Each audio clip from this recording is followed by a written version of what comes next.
ہمارے آقا و مولا حضور پر نور شافع یوم النشور صلی اللہ تعالیٰ علیہ وآلہ وبارک وسلم، حضور بھی خوش ہوتے ہیں حضور کے دشمنوں سے دشمنی کی جائے،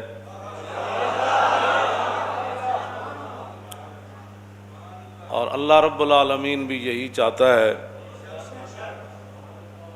کہ رسول اللہ کے دشمنوں کے ساتھ دشمنی ہی نہ کی جائے بلکہ ان کی مرمت بھی کی جائے۔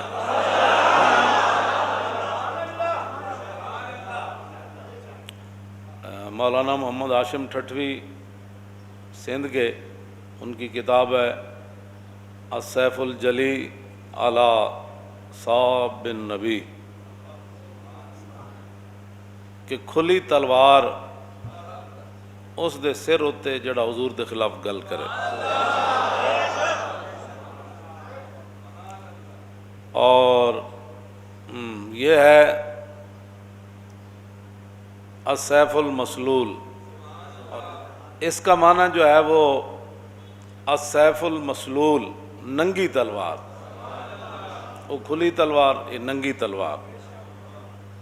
اور انہاں فرمایا السیف المسلول علی من سب الرسول، ننگی تلوار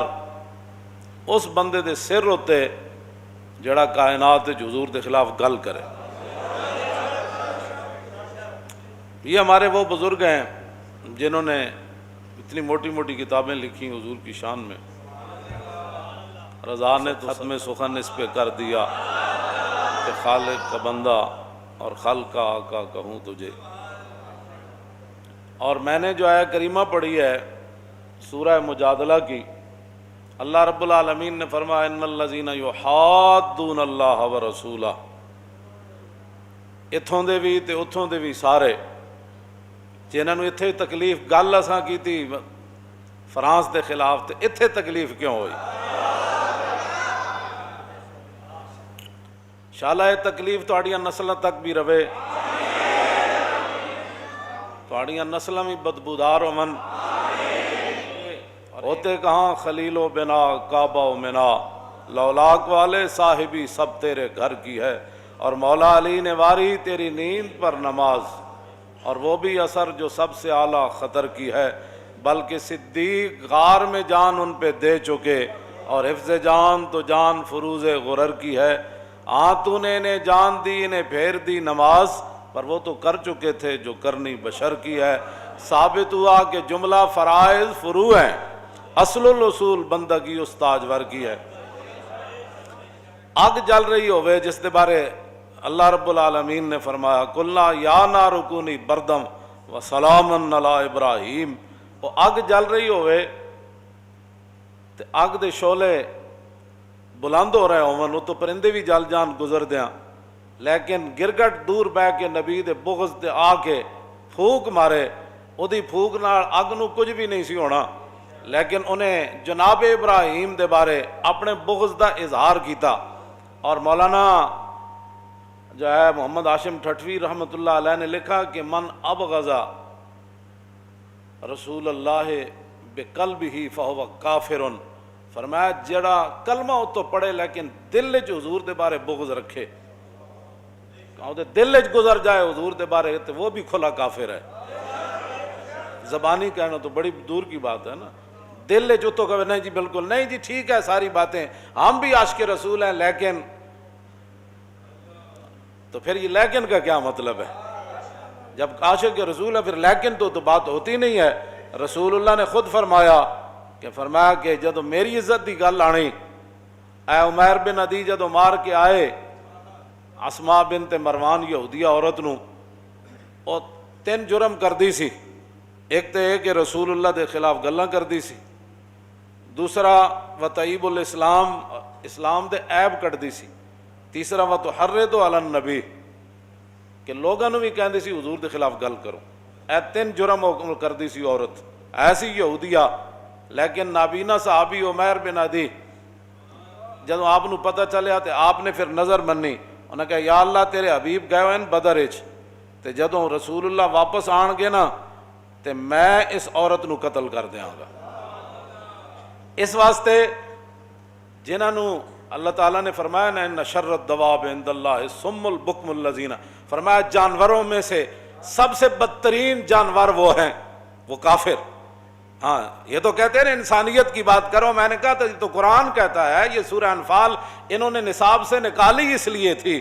کہ اللہ رب العالمین نے فرمایا ان شر الدواب عند اللہ الصم البکم الذین لا یعقلون، فرمایا میرے حبیب سارے جانور کائنات تھے انہاں تو بدترین جانور ہووے کہ جڑا اللہ رسول دی گل سنے نہیں۔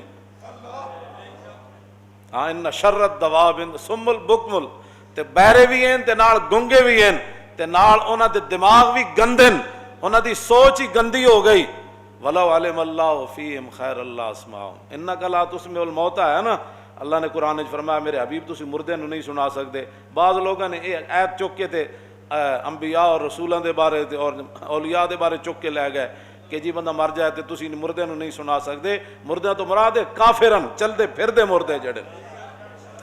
آگے اللہ نے کیا فرمایا، وہ اس آیت کو یہ پھر تب سمجھ آئے گی۔ اللہ نے فرمایا وَلَوْ عَلِمَ اللَّهُ فِيهِمْ خَيْرَ اللَّهُ أَسْمَعَهُمْ وَلَوْ أَسْمَعَهُمْ لَتَوَلَّوْا وَهُمْ مُعْرِضُونَ۔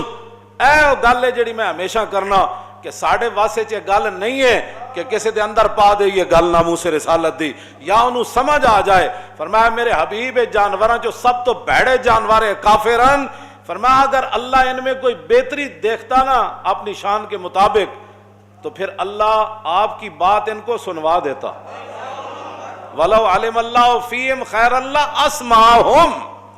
اگر اللہ ان میں کوئی بہتری جانتا تو پھر اللہ آپ کی بات ان کو سنوا دیتا۔ جو ساڑھی گل کسی نو کیویں سمجھ آ سکتی جی، جڑا ہووے رسول اللہ نال دشمنی رکھن والا تے ہووے یہود و نصارا دا ایجنٹ، انہاں دا بتے خور ہووے، انہوں ساڑھی گل ہے کی سمجھ آنی کہ مولانا کون سی ناموس رسالت پر بات کر رہے ہیں، انہیں یہ بات سمجھ نہیں آ سکتی۔ اللہ نے فرمایا وَلَوْ عَلِمَ اللَّهُ فِيهِمْ خَيْرَ اللَّهُ أَسْمَعَهُمْ وَلَوْ أَسْمَعَهُمْ لَتَوَلَّوْا وَهُمْ مُعْرِضُونَ۔ میرے حبیب ان میں کوئی خیر تو ہے نہیں، اگر کوئی خیر ہوتی تو اللہ ان کو آپ کی بات سنوا دیتا، ان کے کانوں تک چلی جاتی، ان کے دماغ تک وہ بات چلی جاتی۔ وَلَوْ أَسْمَعَهُمْ لَتَوَلَّوْا وَهُمْ مُعْرِضُونَ۔ اللہ نے فرمایا جی آپ دی گل انہوں سنا بھی دیندا تاں وی انہاں نہیں سی مننا، بس گل ختم ہو گئی۔ نہیں تینوں سمجھ آتی تو پھر ساڑھے گاٹے کیوں لگدا؟ جے نہیں سمجھ آندی تو پھر تانوں وہ تے سمجھ آ گئی، یہود و نصارہ دیاں گلاں تانوں سمجھ آ جاندیاں، گستاخان رسول دیاں آ جاندیاں، گستاخان صحابہ دیاں آ جاندیاں، اور ختم نبوت منکرین دیاں گلاں تانوں سمجھ آندیاں، انہاں نال تسی کھڑ کے فوٹو بھی چھکاندے ہو تو اتھے تو تانوں سب کچھ سمجھ آ جاندا۔ تے اللہ فرمایا میرے حبیب جی تے سن بھی لیندے تاں وی نہیں سی مننا۔ منوانا ساڈا کام کوئی نہیں، منوانا ساڈا کام کوئی نہیں، سمجھ آ جائے تے مغلاں دے کتے نوں بھی آ جائے، جے نہ آ جائے تے کلمہ پڑھ کے بھی نہ آوے اور اس ملک وچ بھی نہ آوے جڑا ملک بڑے ہی حضور دے نہ ہوتے ہو۔